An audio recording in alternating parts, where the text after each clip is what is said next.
Selamat datang di video pembelajaran magang 2 dengan saya Eldiana Puspitasari, NIM 25. Pendahuluan. Sebelum masuk kelas, tentunya selalu menjaga protokol kesehatan dengan memakai masker dan sanitizer.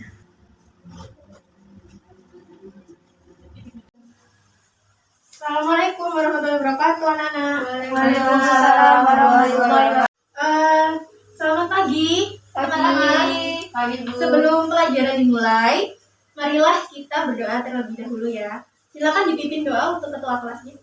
Sebelum kita memulai pelajaran, marilah kita berdoa terlebih dahulu menurut agama dan keyakinan masing-masing. Berdoa, mulai. Berdoa, selesai. Oke, terima kasih. Sebelum pelajaran dimulai, saya ingin mengabsen teman-teman sekalian, anak-anak sekalian. Dimulai dari yang pertama ya. Alisa, hadir. Zahwa Bunga Aulia, hadir. Amelia Firnanda Putri, Belinda Agustini Group. Oke, terima kasih. Lengkap berarti ya semuanya ya.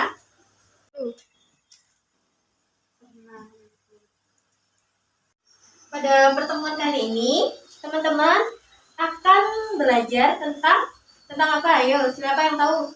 Nggak tahu. Nggak tahu. Oke, hari ini belajar tentang media, perangkat proses, dan media penyimpanan. Jadi, hari ini teman-teman akan tahu tentang bagaimana komponen perangkat proses, kemudian bagaimana komponen perangkat penyimpanan, dan bagaimana juga fungsi-fungsi dari perangkat proses dan media penyimpanan tersebut. Kegiatan inti. Di sini teman-teman ada yang tahu nggak apa itu perangkat proses dan media penyimpanan? Kalau boleh tahu, silakan angkat tangan. Saya, Bu. Jadi perangkat proses itu ada motherboard, ada prosesor, ada memori, ada power supply, ada VGA card, ada I/O card. Dan perangkat media penyimpanan dibagi menjadi dua, eksternal dan internal. Untuk eksternal ada hard disk, flash disk, floppy disk, sama CD. Untuk yang internal ada RAM dan ROM. Jadi benar yang dikatakan sama Belinda tadi, banyak sekali kan perangkat proses itu mulai dari motherboard, kemudian prosesor, kemudian memori, power supply, VGA, dan I/O card. Nah, saya akan menjelaskan beberapa perangkat proses. Yang pertama yaitu motherboard. Motherboard biasanya disebut atau mainboard adalah sebuah kepingan papan elektro yang berfungsi untuk menyediakan tempat bagi komponen-komponen tersebut, lalu mengatur dan mengkoordinir mereka agar dapat bekerja sama dengan baik. Kemudian yang kedua yaitu prosesor. Prosesor biasa dipanggil CPU, singkatan dari Central Process Unit, yang merujuk pada perangkat keras komputer. Nah, di CPU ini yaitu melaksanakan perintah data dari perangkat lunak. Jadi termasuk otaknya komputer atau sebuah badan, intinya otaknya gitu. Lanjut, untuk memori adalah tempat penyimpanan data atau instruksi. Semakin besar kapasitas memori yang ada disediakan dan akan semakin besar data atau instruksi yang dapat ditampung untuk diolah. Nah, memori itu biasanya itu ada banyak kan teman-teman. Biasanya ada ROM, kemudian RAM, EDROM, CD-RAM, DD-RAM, dan lain sebagainya. Untuk kapasitasnya sendiri itu juga ada banyak, sekitar yang biasa tuh yang paling kecil biasanya 16 MB hingga 1 tera atau selebihnya. Di sini kemudian ada power supply. Power supply itu adalah sebagai alat pengatur arus listrik yang masuk ke dalam CPU. Kemudian yang keempat, VGA card. VGA card adalah perangkat berupa rangkaian elektronik berbentuk seperti kartu yang berfungsi menghubungkan motherboard ke monitor. Kemudian yang terakhir yaitu I/O card. Nah, card I/O adalah sebuah card yang berfungsi untuk menghubungkan motherboard dengan alat input dan output. Ini juga untuk berfungsi sebagai menghubungkan motherboard ke hard disk. Oke, saya lanjutkan lagi tentang yang kedua dalam media perangkat proses. Ini di sini juga ada komponen pendingin. Nah, di dalam komponen pendingin ini biasanya terdapat di dalam CPU. Yang pertama yaitu air cooling. Nah, air cooling ini adalah proses pendingin dengan udara, adalah pilihan yang sederhana untuk mendinginkan suatu proses. Jadi di dalam prosesor itu perlu pendingin karena di dalamnya tuh kan juga terus berjalan, digunakan selalu, makanya medianya tuh panas gitu. Nah, maka dari itu sebelum mengatasi dalam panas itu, maka dengan adanya air cooling ini. Nah, contohnya air cooling ini seperti kipas untuk mendinginkan kayak motherboard gitu.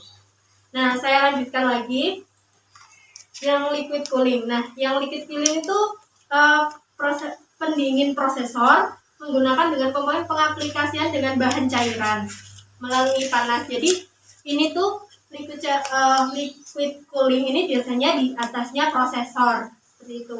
Jadi agar prosesor itu tetap dingin. Saya lanjutkan lagi dengan change phase cooling. Nah, di change phase cooling ini kan tadi di atasnya prosesor itu ada pendingin. Nah, biasanya itu di atasnya lagi tuh ada digunakan untuk mendinginkan lagi agar suhunya itu tetap terjaga seperti itu. Nah, kemudian saya lanjutkan lagi dengan media penyimpanan. Nah, di media penyimpanan itu ada dua teman-teman. Yang pertama yaitu yang eksternal. Di media penyimpanan eksternal yaitu memori kedua setelah internal. Nah, namun bedanya jika di memori internal itu biasanya kan dibutuhkan untuk komputer. Nah, kalau di eksternal itu biasanya bisa di luar komputer, kayak menghubungkan file lain melalui media ke komputer yang lainnya. Nah, contohnya ini di dalamnya seperti hard disk, kemudian flash disk, floppy disk, sama CD. Gitu. Kemudian yang di internal, penyimpanan yang internal itu biasanya disebut dengan memory in atau memori internal. Nah, di dalamnya itu juga mempunyai peranan penting dalam komputer. Nah, contohnya seperti RAM dan ROM. Dari sini mungkin teman-teman ada yang ditanyakan dari berbagai yang sudah saya jelaskan tadi. Silakan. Tahap diskusi. Bu, saya mau bertanya, apa perbedaan media penyimpanan eksternal dan internal itu, Bu? Oke, terima kasih. Saya, Bu, VGA card berfungsi menghubungkan motherboard dengan monitor itu apa maksudnya? Oke, saya akan menjawab dari pertanyaan Nisa tadi tentang apa sih perbedaan dari media penyimpanan internal sama yang eksternal. Jadi yang pertama, tentang media penyimpanan internal, yaitu memori atau peranan penting dalam komputer yang biasanya sangat dibutuhkan di dalam komputer tersebut. Nah, contohnya itu seperti ada RAM sama ROM. Nah, kemudian yang media penyimpanan eksternal yaitu media atau memori yang digunakan di luar dari komputer seperti hard disk, kemudian flash disk, kemudian floppy dan zip. Nah, ini salah satunya flash disk. Nah, ini termasuk media penyimpanan eksternal. Jadi teman-teman nanti bisa tuh membuat informasi dari perangkat satu ke perangkat yang lain seperti itu. Nanti saya lanjutkan lagi. Tadi ada yang bertanya ya, VGA itu yang berfungsi sebagai penghubung antara motherboard dengan prosesor. Nah, saya jelaskan lagi tentang VGA. Nah, VGA itu adalah singkatan dari Video Graphic Array yang merupakan sebuah hardware yang memiliki peran atau dalam pemrosesan informasi grafis pada komputer. Nah, nanti di dalam komputer akan tampil beberapa tampilan seperti layar. Nah, itu yang dimaksud atau yang fungsinya secara jelas dalam VGA tersebut. Penutup. Sekarang sudah di penghujung kelas ya teman-teman. Untuk ini saya akan menyimpulkan tentang perangkat proses dan media penyimpanan. Jadi saya jelaskan lagi tentang perangkat proses, yaitu adalah perangkat keras yang berfungsi untuk memproses dan mengolah data yang diberikan oleh perangkat input kemudian dikeluarkan oleh perangkat output. Sedangkan yang media penyimpanan yaitu suatu media yang digunakan untuk menyimpan data atau informasi yang ada di dalam komputer, seperti itu. Sudah selesai pada hari ini. Sebelum itu, silakan untuk bisa dirangkum, kemudian diberikan kepada ibu ya yang materi tadi. Nah, setelah itu silakan untuk penutup kelasnya saya kembalikan kepada ketua kelas untuk menutup kelas hari ini. Terima kasih. Sebelum kita pulang, marilah kita berdoa terlebih dahulu menurut agama dan keyakinan masing-masing. Berdoa, mulai. Doa selesai. Oke, terima kasih untuk pada hari ini. Semoga materi hari ini semakin bermanfaat untuk teman-teman ya. Dan juga jangan lupa hati-hati saat perjalanan. Oh iya, tadi kan udah disimpulkan beberapa materi. Silakan nanti bukunya dikasih ke ibu untuk penilaian. Kurang lebihnya begitu. Terima kasih. Silakan berdiri untuk meninggalkan kelas. Hati-hati di jalan ya. Terima kasih. Terima kasih.